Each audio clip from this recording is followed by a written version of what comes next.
Gordon Ramsay stands with the staff. Gordon Ramsay is famous for his fiery temper and brutal honesty, but there's another side to him you don't see enough. Behind the swearing and shouting is a man who fiercely defends staffs who actually cares for the business, especially when they're being crushed by toxic bosses.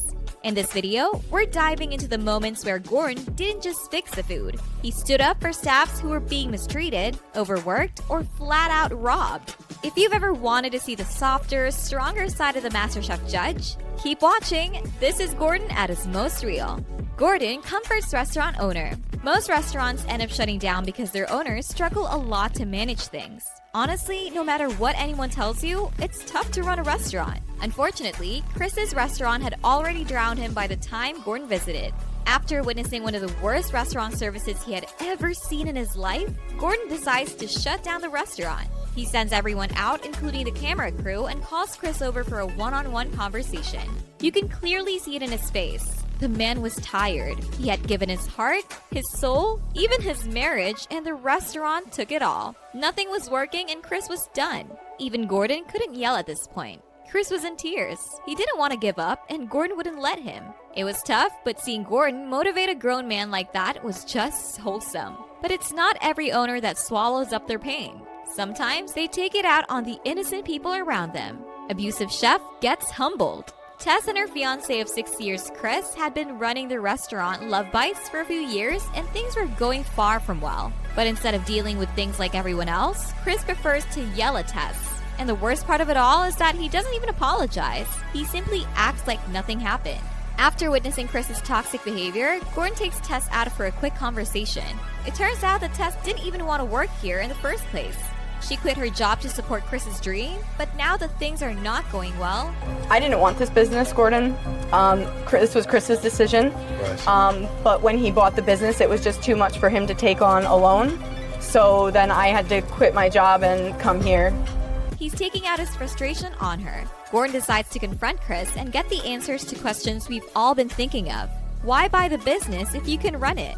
Don't get me wrong, it's not a crime to follow your passion, but taking out your frustration on people around you is wrong. Chris tells Gordon that he doesn't even want to be in the kitchen anymore. Seeing how drowned he is, Gordon gives Chris a wake-up call. If he wanted to save his restaurant and his relationship, he needed to change because he was already at the end of the line. Cook almost faints in the kitchen.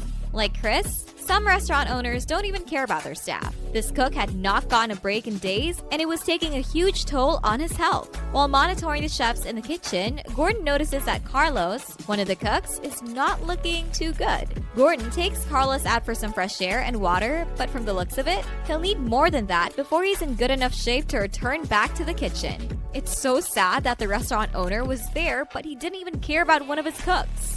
Gordon has a serious talk with restaurant owner.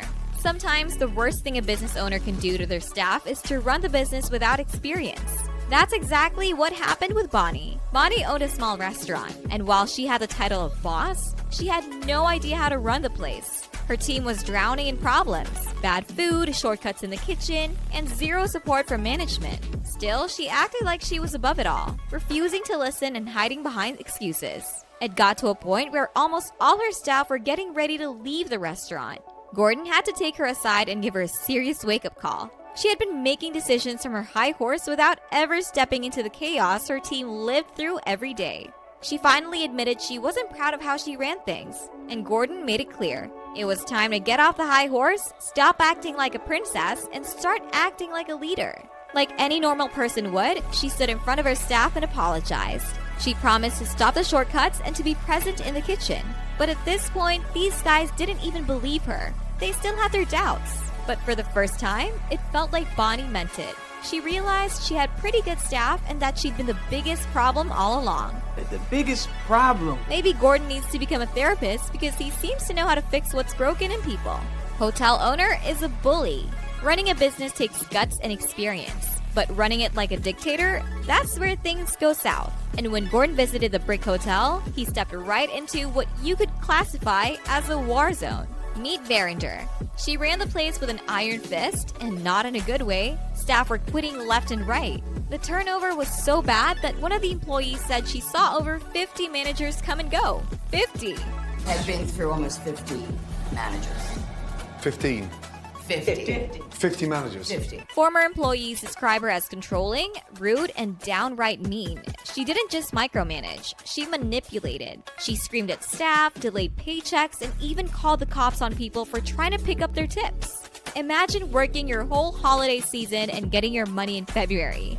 That's not bad management. That's abuse. The craziest part is that Gordon hadn't even met her yet, and he was already hearing horror stories from a crowd of ex-employees. It wasn't just a few bitter people, it was dozens, maybe hundreds. The sad part is that the Brick Hotel used to be beloved. Locals loved it. It was the kind of place people felt good walking into. But under Varender's reign, the charm faded fast. Gordon had to dish out with Varender for everything that she has done to the staffs, customers, the whole building in order to save the hotel from hell that she created.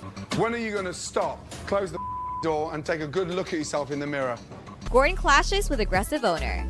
Sometimes Gordon Ramsay doesn't need to dig deep to find the problem. Sometimes the problem walks right up to him and dares him to do something about it. Gordon's visit to Amy Baking Company, a restaurant owned by Chef Amy and her husband Sammy, was probably one of the most dramatic episodes on Kitchen Nightmares. You see, both Amy and her husband were horrible bosses. Even Varender seems like an angel in front of these two. While Amy was screaming at the servers, Sammy was stealing their tips. When Gordon found out Sammy was taking the tips from her servers, the very people sweating through each shift while his wife stood around barking orders, he was pissed. He even asked a customer right to their face if they knew the owners took the tips. Sammy exploded, even threatening Gordon. Yeah, I will fuck with you. Who the fuck you think you are? Meanwhile, Amy was in the back treating one of their servers, Katie, like she was trash. This whole restaurant was toxic. To make it worse, the owners didn't care about anything or anyone, not even Gordon. And just so you know, the restaurant closed down 2 years after Gordon's visit. So yeah, even he couldn't save these guys. Greedy owner steals from staff. There's mismanagement, there's ignorance, and then there's Robert. Robert didn't just run his inn into the ground, he practically shoveled it there. When Gordon arrived, he found a place that looked like a private club. And not for the guests, for Robert and his buddies.